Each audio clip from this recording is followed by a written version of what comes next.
Mon invitée ce matin est conseillère de Paris et oratrice nationale de la France Insoumise. Bonjour Danielle Simonet. Bonjour. Nouvelle journée de mobilisation ce lundi à la SNCF et pourtant le gouvernement ne cède rien. C'est à peu près la même chose au niveau des universités où en dépit des blocages, le gouvernement là non plus ne cède rien.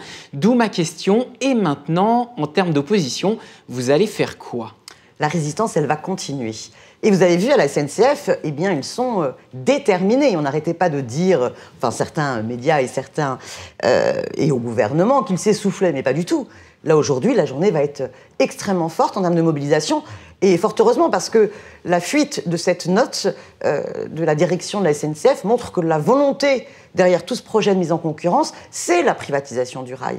Et la privatisation du rail, ça veut dire la fin des petites lignes, et ça veut dire aussi casser un statut et vouloir aussi s'attaquer à l'ensemble des salariés. Pourtant, la direction de la SNCF, je précise, a rappelé que l'entreprise resterait bien 100% publique après que ce document ait été diffusé par Le Parisien.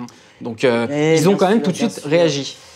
Mais ne soyons pas dupes. Voilà, la logique, c'est celle-là. D'ailleurs, vous savez, quand la France Insoumise, les députés ont voulu inscrire l'incessibilité de la SNCF dans le projet de loi... Ce que demande ce matin Laurent Berger, avec CFDT. des amendements, eh bien, les députés de la République En Marche et le gouvernement ont refusé les amendements de la France Insoumise.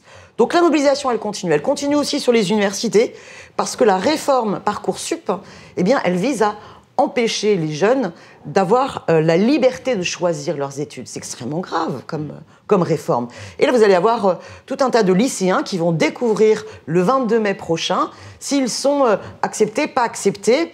Dans cette immense loterie de Parcoursup, c'est pas acceptable. Alors vous comptez sur une convergence des luttes, comme on dit, c'est-à-dire entre, par exemple, les universités et à la SNCF, du côté des cheminots? Oui, mais ça va même au-delà. Vous avez aussi beaucoup de retraités qui en ont ras-le-bol qu'on leur fasse les poches avec la hausse de la CSG.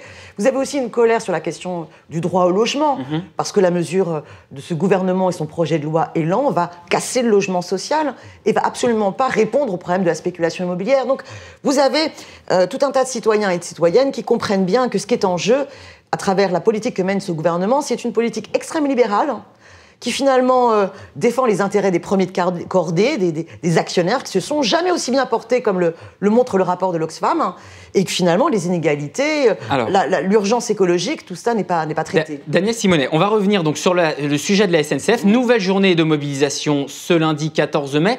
En même temps, c'est le coup d'envoi de cette consultation interne où les cheminots sont invités toute la semaine jusqu'au 21 mai à s'exprimer pour ou contre cette réforme. La direction a déjà qualifié que c'était hors sujet, que ça n'est pas aux cheminots de faire le pouvoir législatif ou de voter les lois. Est-ce que vous considérez que ce scrutin est légitime? Vous avez vu le fiasco que la direction d'Air France et le gouvernement, de fait, ont essuyé à travers le référendum à Air France, qu'ils ont perdu, alors que la direction a été persuadée, le gouvernement était persuadé qu'ils allaient étouffer la contestation dans Air France à travers ce référendum. Bon, ce sera pareil au niveau de la SNCF. Il est légitime ou pas alors? Bien sûr qu'il est légitime. Plus légitime que le Parlement où la loi SNCF a été votée à une très grande majorité, Danielle Simonet. Écoutez, il est important de montrer que l'écrasante majorité des salariés de la SNCF ne veulent pas de la casse de la SNCF. Et je pense que c'est important. Et je pense que c'est important de montrer que ce projet va à l'encontre à la fois de l'intérêt des agents de la SNCF, mais aussi de l'intérêt général des citoyennes et des citoyens. Je vous le dis encore une fois, vous avez combien de gares déjà qui ont fermé, combien de petites lignes qui ont fermé partout en France du fait de la succession des paquets ferroviaires, c'est comme ça que ça s'appelle, qui sont finalement les logiques de mise en concurrence imposées par les directives libérales européennes. Il faut désobéir. Voté par le gouvernement précédent. Oui, tout à fait. Oui, mais... que la gravité nous héritons des aberrations libérales, des gouvernements successifs imposés par les directives libérales européennes. Ça ne fonctionne pas. Alors, autre sujet, vous en avez commencé à en parler, c'est le sujet des universités. Il y a eu une polémique vendredi. Le député France Insoumise, Éric Coquerel, est apparu aux côtés de personnes qui bloquaient l'accès à un centre d'examen, Arcueil. Donc, des étudiants ne pouvaient pas passer leurs examens ici. Ça a pu choquer certaines personnes. Par exemple, Christophe Castaner de La République En Marche a parlé d'irresponsabilité. Est-ce que vous comprenez que ça puisse choquer?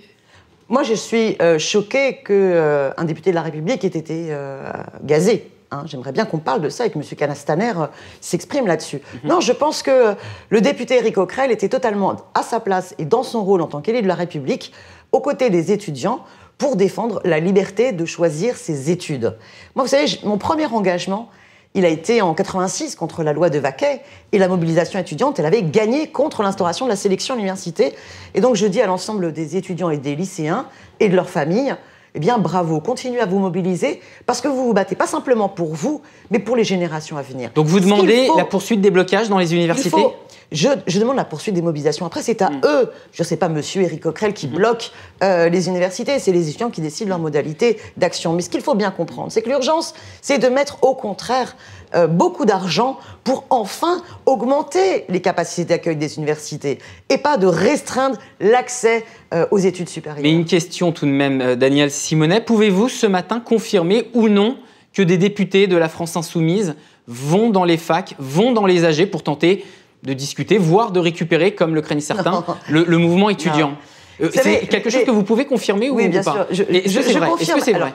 Je confirme que les étudiants n'ont pas besoin de députés pour savoir ce qu'ils ont à faire. Et je confirme également que dans les universités, mais comme dans toutes les luttes, je pense par exemple à l'occupation du McDonald's à Paris, Gare de l'Est, que je salue, que je pense aussi aux salariés de Vélib, par exemple, que je soutiens. Mais les députés France Insoumise vont-ils dans les universités? Les députés et les élus France Insoumise soutiennent les mobilisations et ont la possibilité justement de venir à la demande souvent des mobilisations qui souhaitent justement ce soutien d'élus de la République, exprimer qu'une autre politique est possible. Et donc oui, nous sommes dans notre rôle. Nous pensons que les élus de la République restent et demeurent toujours des militants. Vous êtes dans votre rôle lorsque les députés France Insoumise vont dans les universités, alors que pourtant certains, même y compris chez les étudiants, ne voient pas forcément d'un bon œil des politiques qui viennent dans les AG. Écoutez, c'est quelque chose qui divise un petit peu parfois. Non, en fait, à chaque fois, franchement, à chaque fois que les députés et les élus ont été dans des universités, ils ont été extrêmement bien accueillis pour justement faire un éclairage de comment le débat il se fait à l'Assemblée nationale, au Parlement, sur les textes de loi. Et je pense que c'est totalement dans ce rôle-là. Je pense que les élus de la République, eh bien, il faut qu'ils puissent être justement sur tous les territoires et tous les secteurs de la République pour participer au débat. Merci Daniel Simonet d'avoir été avec nous ce matin dans Les Échos. Je rappelle, conseillère de Paris dans le 20e arrondissement, exact, tout à fait. Et oratrice nationale de la France Insoumise.